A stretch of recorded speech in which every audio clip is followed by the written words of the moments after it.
धन्यवाद करता हूं साथियों।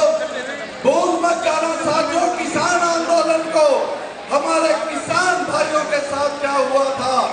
दिल्ली टिकरी बॉर्डर के ऊपर 750 किसान हमारे शहीद हुए थे साथियों, और बीजेपी की सरकार ने किसानों की सहानुभूति के लिए एक शब्द भी नहीं बोला था साथियों, एक शब्द भी।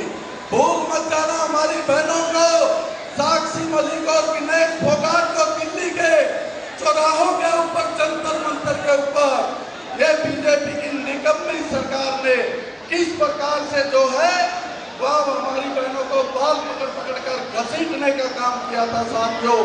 याद रखना वो बात साथियों, याद रखना हमारे शेड्यूल कास्ट के साथियों, किस प्रकार से दिल्ली के अंदर गुरु रविदास के मंदिर को तोड़ा गया था साथियों।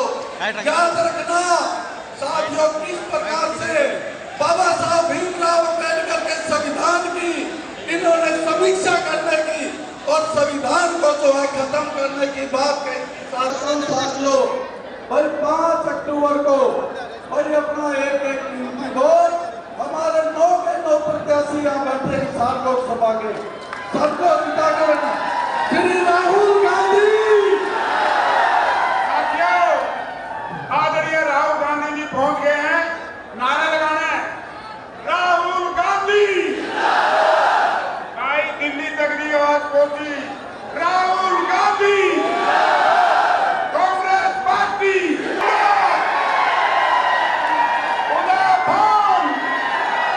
दीपेंद्र सिंह।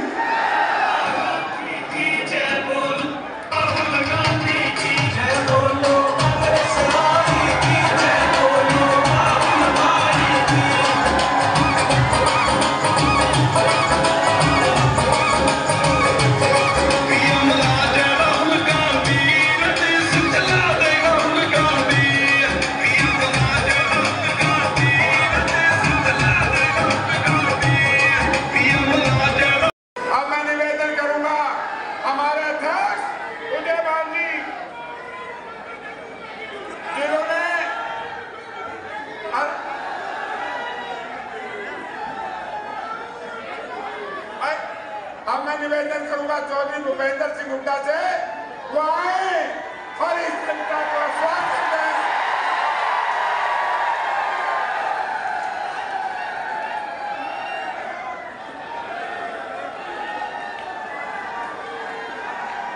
भाई मेरा सबसे निवेदन है, कृपया शांति से बैठो। जब तक हम बोले कोई ना बोले ना नारे लगाओ, बैठ जाओ चुपचाप सुनो। भाई बात सुनो, नारे कोई नहीं लगाएगा, ध्यान से सुनो बातें।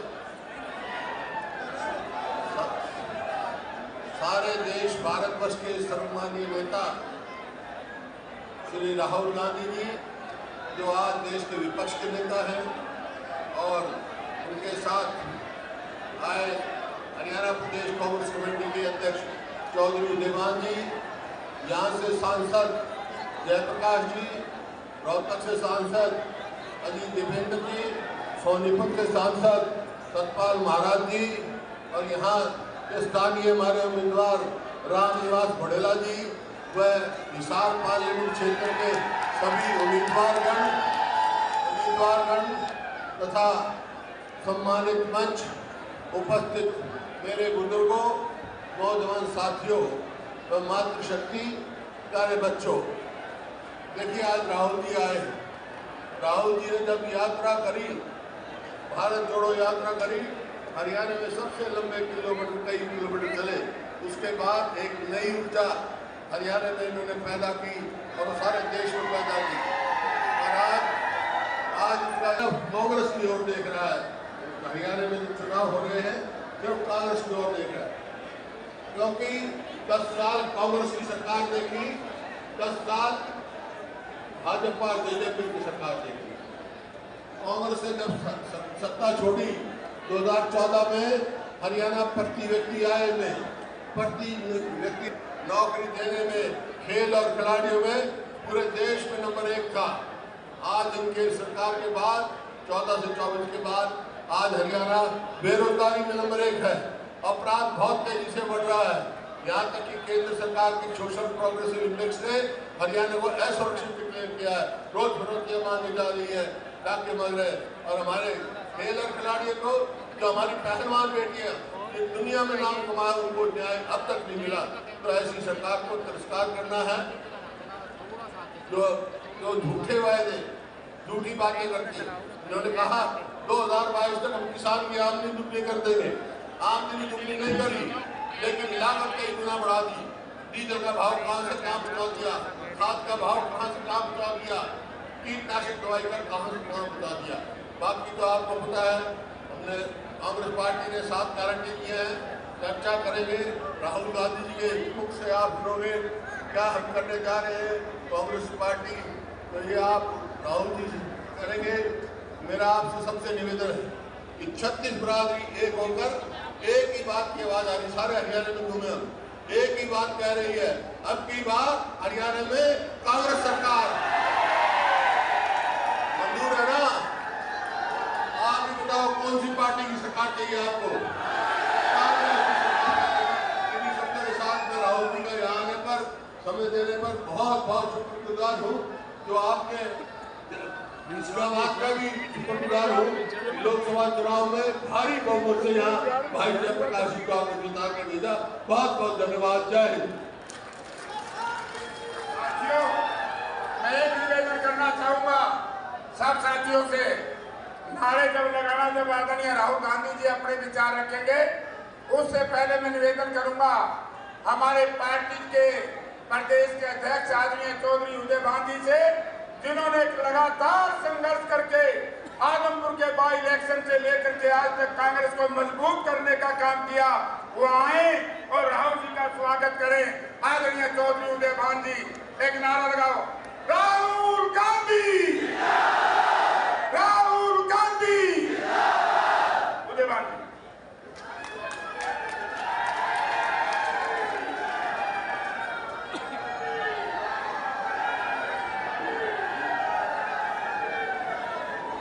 लोकसभा में प्रतिपक्ष के नेता, ऑल इंडिया कांग्रेस कमेटी के पूर्व राष्ट्रीय अध्यक्ष, किसानों के, मजदूरों के, गरीबों के, दलितों के, आदिवासी और अल्पसंख्यकों के बहुत ही प्रबल आवाज आदरणीय श्री राहुल गांधी जी, हम सबके बहुत ही सम्मानित हरियाणा प्रदेश के लोकप्रिय नेता, पूर्व मुख्यमंत्री आदरणीय चौधरी भूपेंद्र सिंह हुड्डा जी, हमारे रोहतक से मेंबर पार्लियामेंट आदरणीय श्री दीपेंद्र हुड्डा जी, सोनीपत से हमारे बहुत ही लोकप्रिय सांसद श्री सतपाल ब्रह्मचारी जी,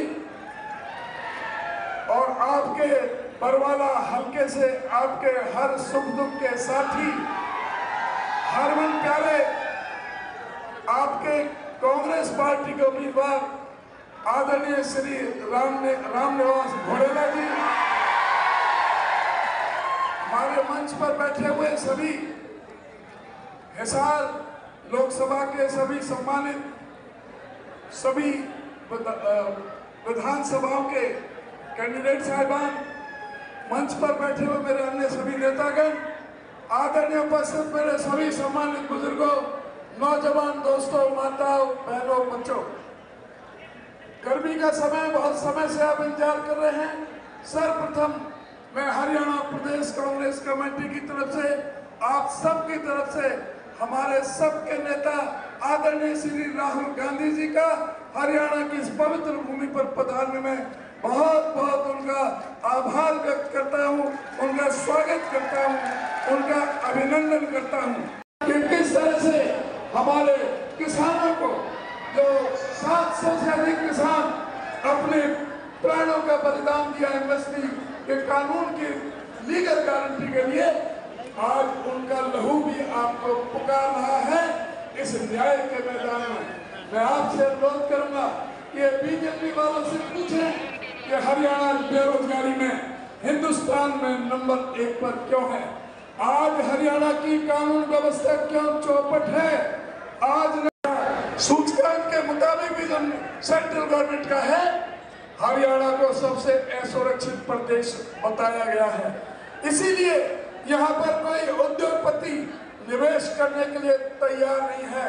कानून व्यवस्था ऐसे है कि आज दूसरे प्रदेशों के सारा गुंडा तत्व हरियाणा में घर कर गया है। आज जेलों से फिरौतियां मांगी जाती हैं, विदेशों में बैठ करके फिरौतियां मांगी जाती हैं। व्यापारी पूरी तरह से हरियाणा का भयभीत है। यहाँ पर भी हिसार में, आपके हांसी में किस तरह से गोलियों से व्यापारियों को भून दिया गया। आज वो बता रहा है आपको कि किस तरह से हमारे व्यापारी इस सरकार से भयभीत हैं। आज किस तरह से शेड्यूल कास्ट के प्रति ये सरकार क्या रवैया अपनाए हुए है। इस प्रदेश के अंदर 30 से ज्यादा बार स्टाफ सिलेक्शन कमीशन के पर्चे लीक हुए हैं। गोलियां लग रही थी नौकरियों की। HPSC के अधिकारी करोड़ों रुपए की रिश्वत लेते हुए रंगे हाथ पकड़े गए हैं। कौशल विकास रोजगार निगम एक भ्रष्टाचार का अड्डा बना दिया। ये पर्ची और खर्ची की बात करने वाले लोग, जिसकी RSS के लोग पर्ची दे देते, जिसको बीजेपी के मंत्री और विधायक पर्ची दे देते, उसको उसमें ले लिया जाता। कोई भी मेरिट नहीं, कोई रिजर्वेशन नहीं, संविधान की कोई पालना नहीं। 1,43,000 लोग के कहते हैं कि हमने कौशल विकास रोजगार निगम के जरिए रोजगार दिया है। यह सरकार ठेकेदार बन गई। जहां 50,000 तनख्वाह होनी चाहिए वहां ये 20,000 दे रहे हैं। जहां 30,000 होनी चाहिए वहां ये 10,000 दे रहे हैं। ये युवाओं का शोषण है। जब 2 लाख सरकारी पद खाली हैं हरियाणा में, सैंक्शन पोस्ट 2 लाख खाली है, तो सैंक्शन पोस्ट खाली है तो वो सरकारी पक्की नौकरी क्यों नहीं दी गई? इन्होंने 5 साल तक युवाओं के साथ धोखा दिया है। इन्होंने हमारी बहनों को जंतर मंतर पर बैठने के लिए मजबूर कर दिया न्याय के लिए। आज उन बहनों का भी आज अपमान का बदला आपने वोट की चोट से आपने लेना है। मैं आपसे अनुरोध और प्रार्थना करूंगा, आपस के सारे मतभेद भूलकर 36 बरादरी जो आज मन बना रखा है राहुल गांधी जी को केंद्र में प्रधानमंत्री तक पहुंचाना है, उसके लिए आपका सहयोग, समर्थन, आशीर्वाद चाहिए। ये हरियाणा की राजनीति इस देश की दिशा और दशा तय करेगा। इसके बाद महाराष्ट्र में गठबंधन जीतेगा, झारखंड में जीतेगा, दिल्ली और बिहार में जीतेगा और नरेंद्र मोदी का केंद्र से सुपड़ा साफ होना निश्चित है। इन शब्दों के साथ आपका मैं बहुत बहुत धन्यवाद करता हूँ। इतनी भारी संख्या में गर्मी में आप लोग आए और मैं चाहूंगा कि जो हमारे इस पार्लियामेंट के जो असेंबली के जो हमारे उम्मीदवार हैं वो एक एक करके आगे आ जाएं। हमारे हिसार से रामनिवास राणा है, हमारे हांसी से राहुल मक्कड़ हैं, हमारे नरेश सरवाली हैं, जस्सी पेटवाड़ है, हमारे नारनौल से श्री ब्रजेंद्र सिंह हैं, उचाना कैलाश है, हमारे सभी हमारे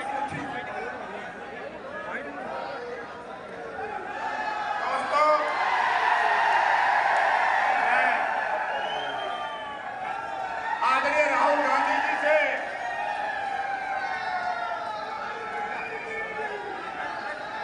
मैं आदरणीय राहुल गांधी जी से बताऊंगा कि राहुल जी, ये संघर्ष आपकी पार्टी का और इस संघर्ष को आगे बढ़ाने में हिसार जिला में जब बाई इलेक्शन हो रहा था आदमपुर का, और आदमपुर बाई इलेक्शन में जिस तरीके से दीपेंद्र सिंह हुड्डा ने इस प्रदेश के नौजवानों को जागरूक किया और अपने नौजवानों को टिकट दिया, इसके लिए मैं आपका बहुत बहुत धन्यवाद करता हूं। मैं राहुल जी से 1 मिनट लेना चाहूंगा। हमारे बीच में सुरेंद्र बरवाला जो यहाँ से विधायक रहे हैं, मंत्री रहे हैं, हिसार से मेंबर पार्लियामेंट रहे हैं, आज वो कांग्रेस पार्टी ज्वाइन कर रहे हैं। मैं उनका हरियाणा तरफ से स्वागत।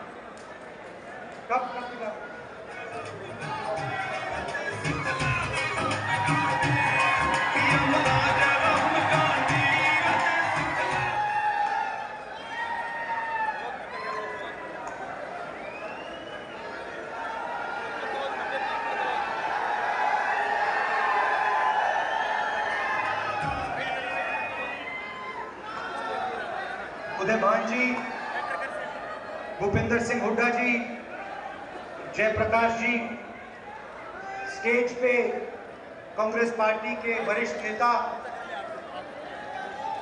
भाइयों और बहनों और कांग्रेस पार्टी के हमारे प्यारे कार्यकर्ताओं,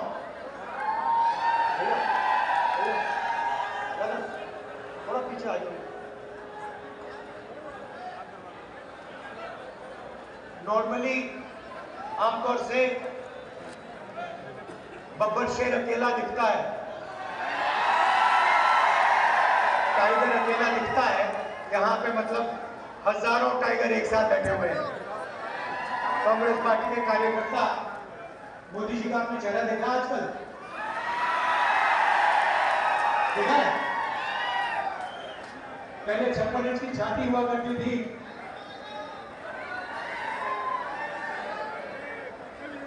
अब पहले 56 इंच की छाती, आप कहते भैया मैं नॉन बायोलॉजिकल, मेरा तो सीधा भगवान से रिश्ता है, डायरेक्ट कनेक्शन है। पैनिक में आ गए, घबरा गए। जब आदमी घबराता है, उल्टी सीधी बात बोलता है।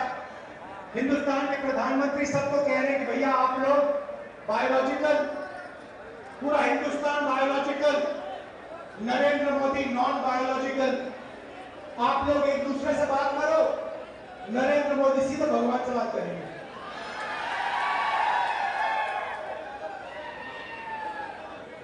और फिर भगवान ने चुनाव में उन्होंने सब उनको सबक सिखा दिया।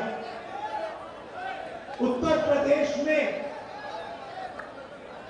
अवधेश सिंह ने अयोध्या में बीजेपी के कार्यकर्ता को हराया।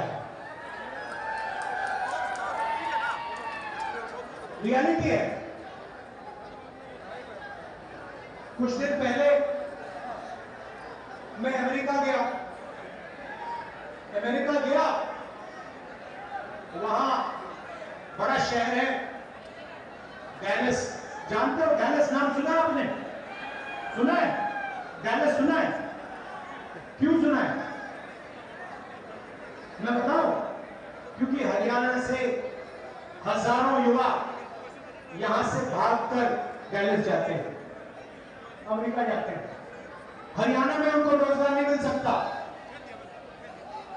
हरियाणा में उनका भविष्य नहीं है, इसलिए ये सारे के सारे 15-20 हजार हरियाणा के युवा हिंदुस्तान से गए, टर्की गए, टर्की से कजाकिस्तान, कजाकिस्तान से साउथ अमेरिका, साउथ अमेरिका का पूरा चक्कर काटा, उसके बाद पनामा के जंगल से निकलते हुए अमेरिका गए।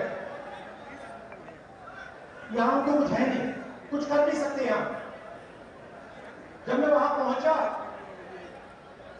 हमारे कार्यकर्ता ने मुझे कहा कि देखिए आप राहुल जी, जो हरियाणा से यहां लोग आए हैं,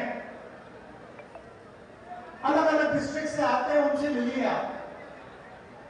मैंने सोचा अच्छा आइडिया है, देखता हूं हरियाणा से जो लोग, भैया ध्यान से आपको नहीं गिरना है, बीजेपी को गिराना है।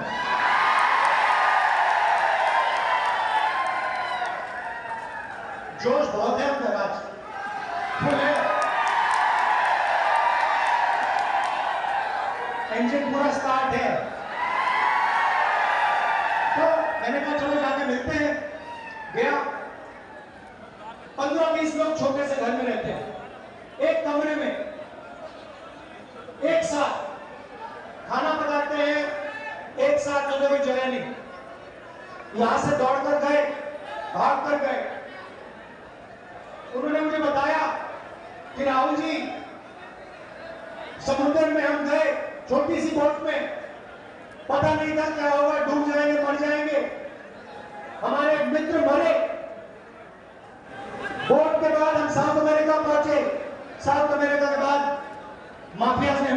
शुरू किया। रोड पे रोकते थे, पिस्तौल निकालते थे, कहते थे पैसा दो, हमारा सारा पैसा लूट लिया। जंगल से हम निकले, पैनामा के जंगल से हम निकले, हमने अपने दोस्तों को मरते हुए देखा अपनी आंखों से, उनकी लाशें देखी है, उन्होंने वीडियो भी दिखाई मुझे कि ये देखिए हम नाव से ऐसे गए, हम जंगलों में ऐसे गए। मैंने उनसे पूछा भाई एक बात बताओ, यहां से आप अमेरिका गए कितने पैसे लगे? कहते हैं 35 और 50 लाख के बीच में लगते हैं। मैंने उनसे पूछा भैया आप जा रहे हो, अगर आपके पास 35 लाख रुपया है तो आपने हरियाणा में बिजनेस क्यों नहीं खोला, छोटी सी दुकान क्यों नहीं चलाई? कहते राहुल जी हरियाणा में आज 35 लाख 50 लाख के साथ भी बिजनेस नहीं खोला जा सकता है। हरियाणा में सिर्फ बेरोजगारी है और महंगाई है। यहां पे अगर कोई युवा सपना देखना चाहता है तो सिर्फ अमेरिका का सपना देख सकता है और कोई सपना बचा नहीं। उन्होंने मुझे बताया, मैंने उनसे पूछा भैया बताओ ये 35 लाख 50 लाख रुपए आपने लिए कहां से लिए? आधों ने कहा राहुल जी हमने अपनी जमीन बेची, दूसरों ने कहा हमने कर्जा लिया। किस रेट पे कर्जा लिया?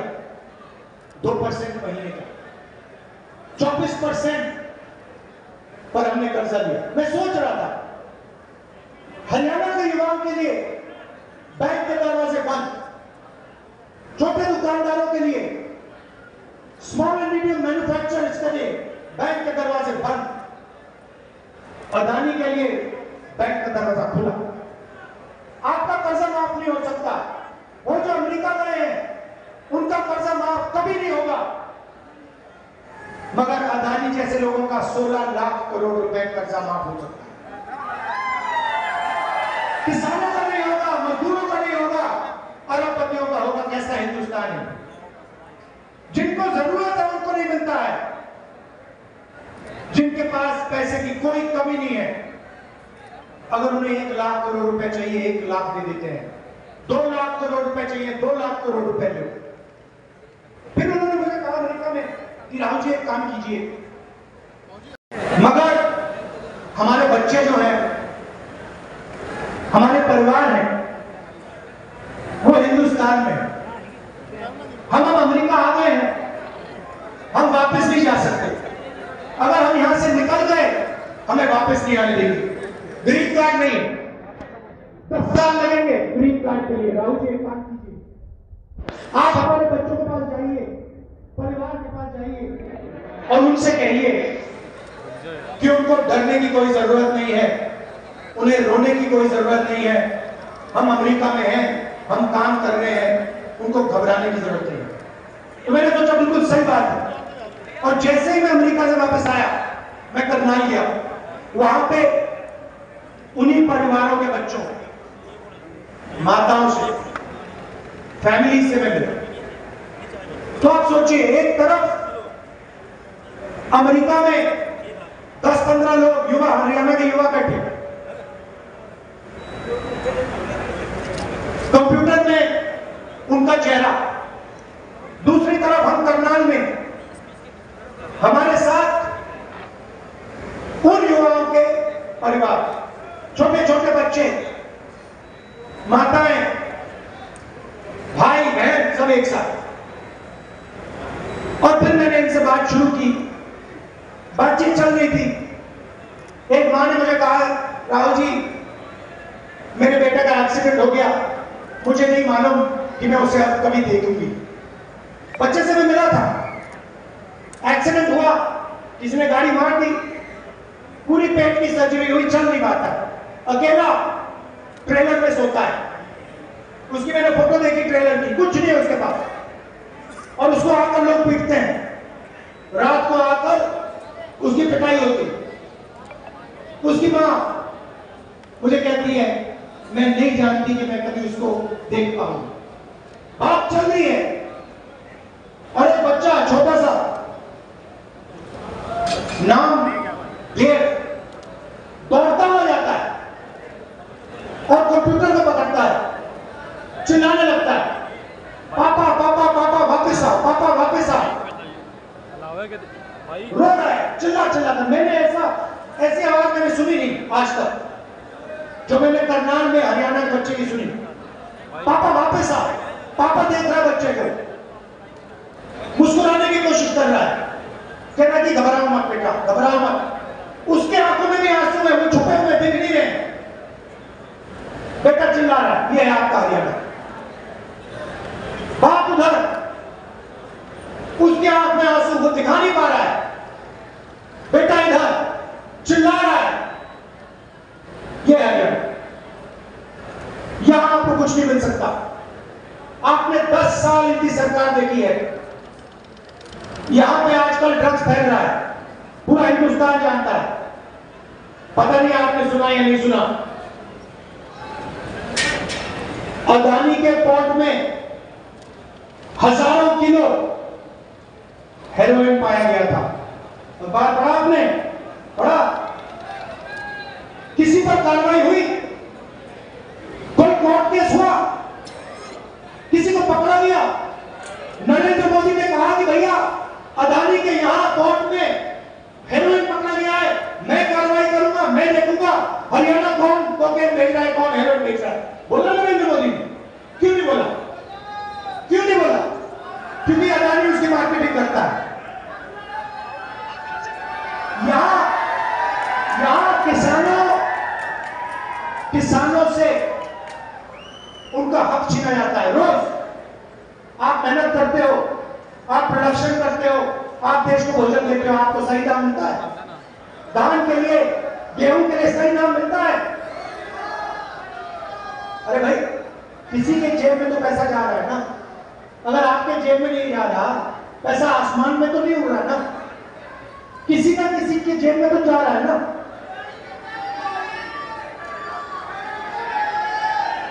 स्टोरेज टर्मिनल उसके,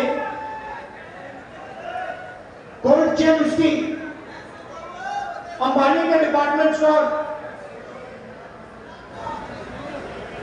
या भैया आपके जेब में पैसा आएगा या फिर अदानी अंबानी के जेब में पैसा जाएगा। सीधी सी बात है। इसीलिए हमने निर्णय लिया है कि सरकार आने के एकदम बाद आपको हम यही एमएसपी दे देंगे, मिनिमम सपोर्ट प्राइस। मैं ये क्यों बोल रहा हूं? वो जो बच्चा है ना देव, मैं उसके आंसू हमेशा के लिए हटाना चाहता हूं। मैं नहीं चाहता हूं कि देव जैसे लाखों बच्चे हरियाणा में हर सुबह उठे, पापा की याद करें और रोए। मैं ऐसा हरियाणा नहीं चाहता हूं। हम ये नहीं चलने देंगे, ये नहीं होने देंगे।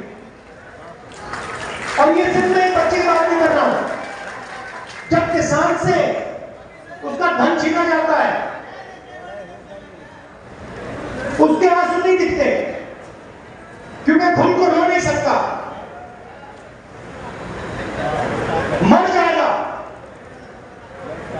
इंसेक्टिसाइड पी जाएगा हिंदुस्तान का किसान, मगर आंसू नहीं निकले। ये सच्चाई है। हरियाणा के किसान को मैं जानता हूं, आपके साथ मैंने खेती की है हरियाणा में, मैंने देखा है क्या हो रहा है।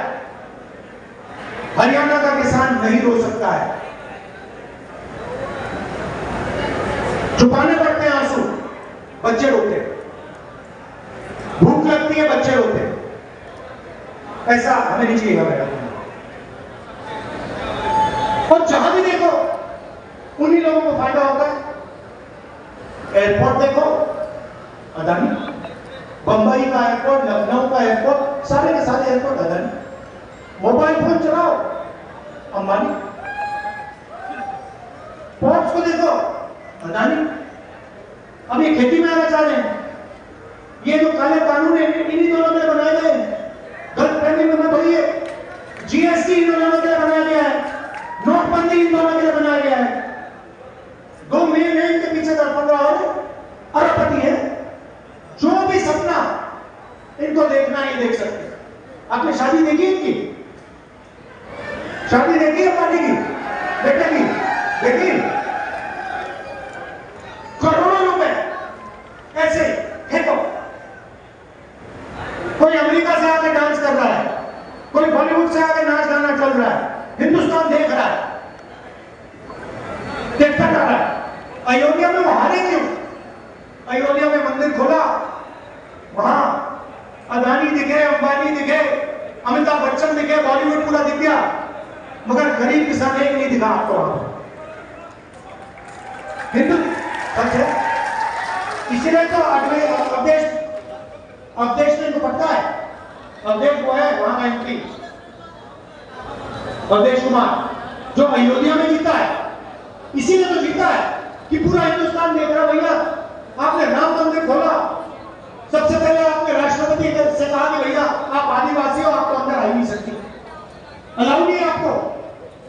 उसके बाद अमिताभ बच्चन को बुला लिया, अदानी को बुला लिया, अंबानी को बुला लिया, किसी एक मजदूर को नहीं आने दिया। आपने किसी भाई को देखा, किसान को देखा, मजदूर को देखा? कोई नहीं। डांस गाना चल रहा है, प्रेस वाले हाय हाय हाय कर रहे हैं, नाच गाना चल रहा है, डांस चल रहा है, पूरा हिंदुस्तान डांस कर रहा है।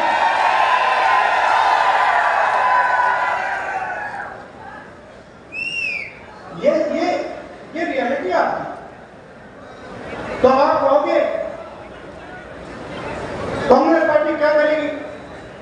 तो मैं आपको बताता हूं, मैं शुरुआत की बात करता हूं। सबसे पहले इन लोगों के जेब में डायरेक्ट पैसा डालना, सीधा। और भैया मैं आपको बता रहा हूं, ये मैंने लोकसभा में वादा किया था। मैंने वादा किया था कि हर गरीब परिवार के बैंक अकाउंट में, सुनो, हर गरीब परिवार के बैंक अकाउंट में मैं और कांग्रेस पार्टी इंडिया गठबंधन 1 लाख रुपए साल के अंदर डालेगा। क्या हमने कहा? ये मैं छोड़ूंगा नहीं, आज नहीं तो कल। मैं बता रहा हूं, याद रखो आप, जितना पैसा इन्होंने अंबानी अदानी को दिया ना, मैं उतना ही पैसा निकाल कर हिंदुस्तान के किसानों को देने चाहता हूं। मीडिया वाले कुछ बोले ना बोले, छोटे बिजनेस वालों को, मिडिल साइज बिजनेस वालों को, बेरोजगार युवाओं को, किसानों को, मजदूरों को, जब नेशनल लेवल पे सरकार आएगी हमारी जो आने वाली है, उसी टाइम जितना पैसा नरेंद्र मोदी ने अदानी और अंबानी को दिया है, गिनती से मैं उतना ही पैसा हिंदुस्तान के गरीबों को दूंगा। मगर अब हरियाणा की बात है। अब हरियाणा की जनता के जेब में डायरेक्ट हम पैसा डालना चाहते हैं। सबसे पहले महिला शक्ति प्रोग्राम 2000 रुपए महीने के महिलाओं के बैंक अकाउंट में हरियाणा की सरकार डालने जा रही है। सिलेंडर कितने का है आजकल? कितने का है? 1100, 500 का हो जाएगा।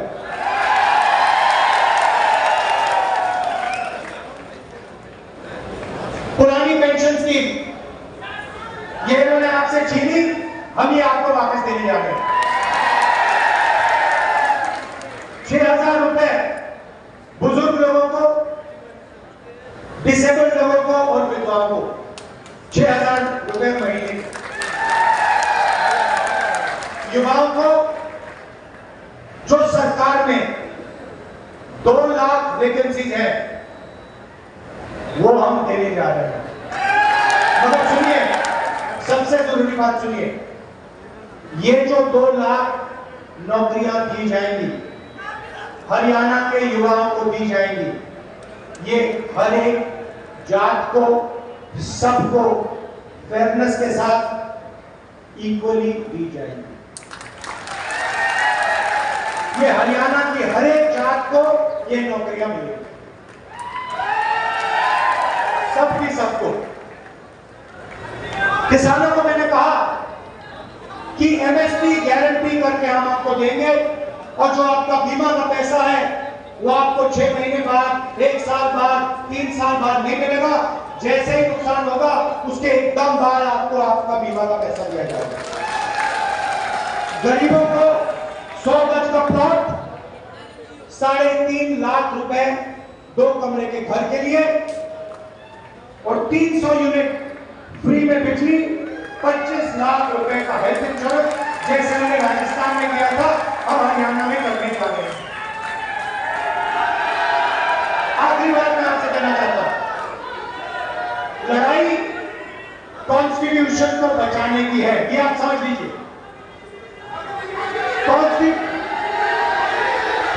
हाँ, अग्निवीर का मैं आपको बहुत मिनट में समझाता हूं।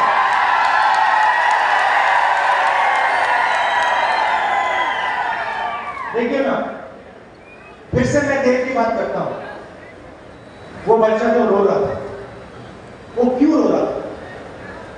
वो इसलिए रो रहा था क्योंकि उसको पिता के लिए जो भी रास्ते थे, रोजगार के जो भी रास्ते थे, उन सब को नरेंद्र मोदी ने बंद किया। एक के बाद एक जो भी रास्ते देश के पिता के लिए खुले थे, उन सब को नरेंद्र मोदी जी ने, अंबानी ने, अदानी ने और अमित शाह ने बंद किया। सबसे पहला दरवाजा रोजगार का था। छोटे बिजनेसेस चलाने में, एंटरप्रेन्योरशिप करने में, छोटी छोटी फैक्ट्री, मिडिल साइज फैक्ट्री में रोजगार मिलता था।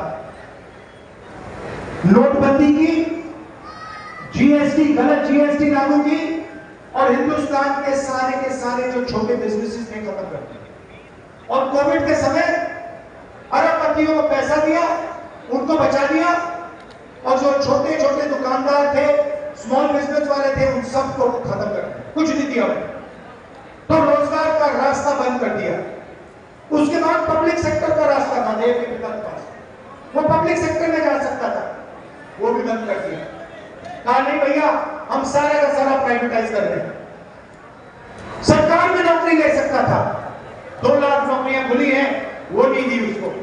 और फिर अगर देश के पिता आर्मी में जाना चाहते, कहते कि ठीक है और कुछ बचा नहीं, मैं जाके सेना में जाके हिंदुस्तान की सेवा करता हूं, वो भी रास्ता छीन लिया, अग्निवीर लागू कर दिया और वो भी रास्ता बंद कर दिया। तो इसीलिए वो अमेरिका गया है, इसीलिए उसका बेटा यहां रो रहा है। ये प्लान करके किया गया है, ये गलती से नहीं हुआ है। ये सारे के सारे रास्ते जानबूझ के बंद किए जा रहे हैं। क्यों?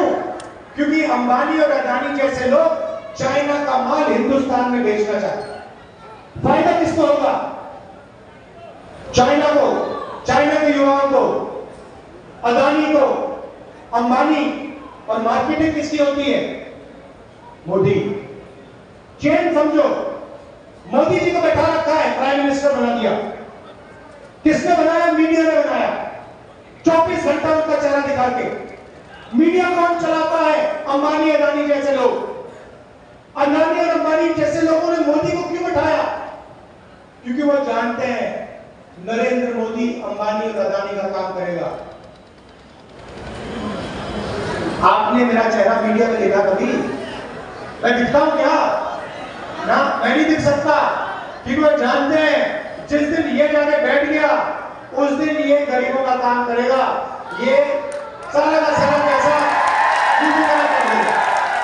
इसीलिए तो मेरे पीछे पड़े रहते, इसीलिए तो हजारों करोड़ रुपए मेरी छवि खराब करने में डाले इन्होंने, क्योंकि ये जानते हैं कि ये जिस दिन आ गया, इस दिन ये सारा का सारा पैसा किसानों को, मजदूरों को, बेरोजगार युवाओं को, महिलाओं को देना शुरू कर देगा। लड़ाई है। और अग्निवीर वही चीज है। देखो भैया, सीधी सी बात है, हुआ क्या है? अग्निवीर योजना का नाम दिया अग्निवीर, मगर सच्चाई में अग्निवीर क्या बता देता। सच्चाई में इन्होंने क्या किया? पहले आपको याद है 1 रैंक 1 पेंशन हुआ, मतलब अफसरों को पेंशन मिली, थोड़ा सा पैसा उधर गया। उसके बाद प्रॉब्लम आई, उन्होंने कहा यार अदानी से हथियार खरीदवाने हैं, मगर जवानों को पेंशन मिलती है। ऐसे करते हैं, जवानों से पेंशन का पैसा छीन लो, उसे नया नाम दे दो, उसे अग्निवीर नाम दे दो, और वो पूरा का पूरा पैसा अदानी को कर दो। आप देखो, इंटरनेट पे जाओ और अदानी डिफेंस कंपनी सर्च करो। अदानी डिफेंस में आपको दिखेगा इजराइल का हथियार दिखेगा। अदानी नहीं बना रहा, इजराइल की कंपनी बना रहा है। अदानी उसको हिंदुस्तान में बेचता है। अदानी डिफेंस में आपको ड्रोन की फोटो दिखेगी, ड्रोन इजरायली कंपनी बनाती है। अदानी हिंदुस्तान में उसको जोड़ के बेचता है। तो हेलीकॉप्टर, हवाई जहाज, ये सब विदेशी कंपनी बनाती है। नरेंद्र मोदी विकसित भारत नाम देता है, मेक इन इंडिया नाम देता है, लेवल अंबानी का लेवल अदानी का लगता है, और अग्निवीर लागू हो जाता है, जवानों से पेंशन छीन ली जाए। यह है अग्निवीर की कहानी। तो अब क्या होगा? अब हिंदुस्तान का जवान जाएगा बॉर्डर पे, इस साइड अग्निवीर, इस साइड अग्निवीर, इस साइड अग्निवीर, बीच में एक जवान। और जो अग्निवीर राइफल लिए चाइना के बॉर्डर खड़े हुए देखेंगे, कहेंगे यार हमें ना पेंशन मिलती, हमें ना कैंटीन मिलेगी, हमें ना शहीद का दर्जा मिलेगा, ये जो व्यक्ति खड़ा है इसको मिलेगा, हमें नहीं मिलेगा। आप सोचो हिंदुस्तान की फौज का मोराल का क्या होगा, हिंदुस्तान का जवान क्या सोचेगा? जो पहले सेंटर हुआ करते थे ना, जहां पे आर्मी की टेस्टिंग होती थी, वहां जाके देख लो, खाली पड़े। क्योंकि अग्निवीर जानता है कि ये नाम से अग्निवीर है। मेरा जो हक है, हिंदुस्तान के जवान का जो हक है, पेंशन है, कैंटीन है, शहीद का दर्जा है, वो छीन ली गई है, वो चोरी कर ली गई और वो अदानी को दी गई। ये अग्निवीर का।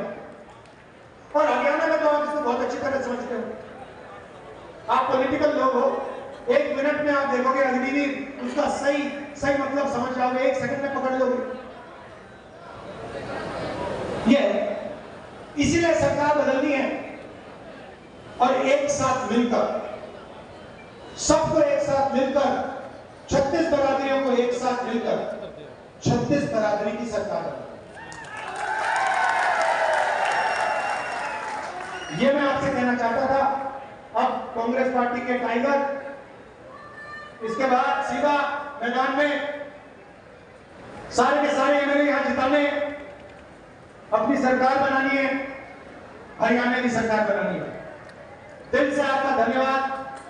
आप जानते हो, जब भी मेरी जरूरत हो, पार्लियामेंट में कुछ बुलवाना हो, लोकसभा में कुछ कहलवाना हो, हरियाणा की कोई भी मदद करवानी हो, मुझे बुलाओ, मैं यहां हाजिर हो जाऊं। दिल से आपका धन्यवाद। और याद रखिए, कॉन्स्टिट्यूशन गरीबों की रक्षा करता है। ये आरएसएस वाले लोग कॉन्स्टिट्यूशन को मिटाना चाहते हैं, हटाना चाहते हैं।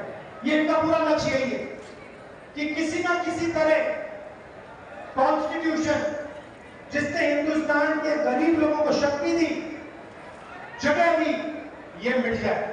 कह नहीं सकते, मगर इनका लक्ष्य यही है कि कॉन्स्टिट्यूशन को हटा दो और जो पहले का सिस्टम था, वो सिस्टम वापस ले आओ। हम कॉन्स्टिट्यूशन की रक्षा करेंगे। अंबेडकर जी का कॉन्स्टिट्यूशन है, गांधी जी का कॉन्स्टिट्यूशन है, हिंदुस्तान के गरीबों का कॉन्स्टिट्यूशन है। इस कॉन्स्टिट्यूशन को कभी नहीं छूने देंगे हम। धन्यवाद। जय हिंद। किसान पार्लियामेंट क्षेत्र में पहुंचने पर साथियों धन्यवाद करता हूं और मैं विश्वास दिलाता हूं राहुल जी, सारी की सारी सीटें किसान पार्लियामेंट क्षेत्र की आपकी जोड़ी में जाएंगी। हाथ खड़े करके विश्वास दिलाते और हमारे नौजवान साथी दीपेंद्र सिंह का इसमें बहुत बड़ा योगदान है।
जोगी कलाकार है तो क्या